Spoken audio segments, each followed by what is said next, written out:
అహల్య గౌతమ్ని ఇంకా తనకు పుట్టిన బాబుని ఎలాగైనా చూడాలని బుర్కా వేసుకొని మళ్ళీ అయేష రూపంలో అందరూ ఇంట్లో పడుకున్న తర్వాత మెల్లగా గౌతమ్ గదికి ఎవరూ చూడకుండా గౌతమ్ గది దగ్గరికి వస్తుంది.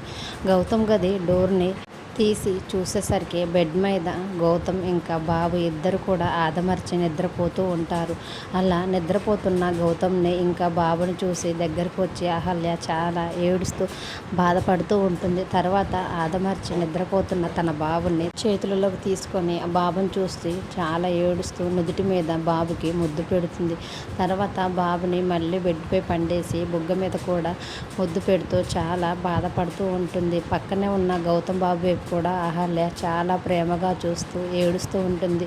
తర్వాత తన మనసులో, గౌతమ్ బాబు నన్ను క్షమించండి, ఇంతకుముందు మీకు చెప్పకుండానే ఇంటి నుంచి వెళ్ళిపోయాను. మళ్ళీ ఇంతకుముందు నా బిడ్డ ఆకలి తీర్చడానికి అయేషాగా ఈ ఇంటిలోకి మీకు చెప్పకుండానే వచ్చాను. మళ్ళీ ఇప్పుడు మిమ్మల్ని బాబుని చూడకుండా ఉండలేక మళ్ళీ బుర్కా వేసుకొని మీకు చెప్పకుండానే ఇంటి లోపలికి ఇలా వచ్చాను. ఇలా మీకు చెప్పకుండా ఇంట్లోకి రావటం, ఇంట్లోంచి బయటికి వెళ్ళిపోవటం చేసే ఈ పని నాకు అస్సలు నచ్చటం లేదు గౌతమ్ గారు. కానీ నా పరిస్థితి అలాంటిది.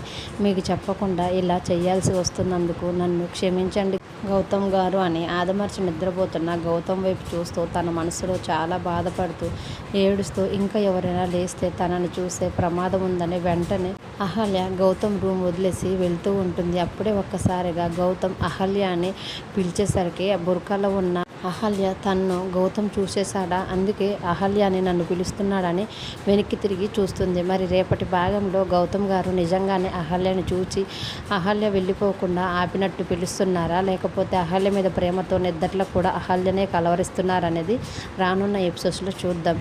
ఈ వీడియో మీకు నచ్చితే ప్లీజ్ లైక్ చేసి మన ఛానల్ని సబ్స్క్రైబ్ చేసుకోండి. మీ అభిప్రాయం ఏంటో మాకు కామెంట్ రూపంలో తెలియజేయండి. Thanks for watching.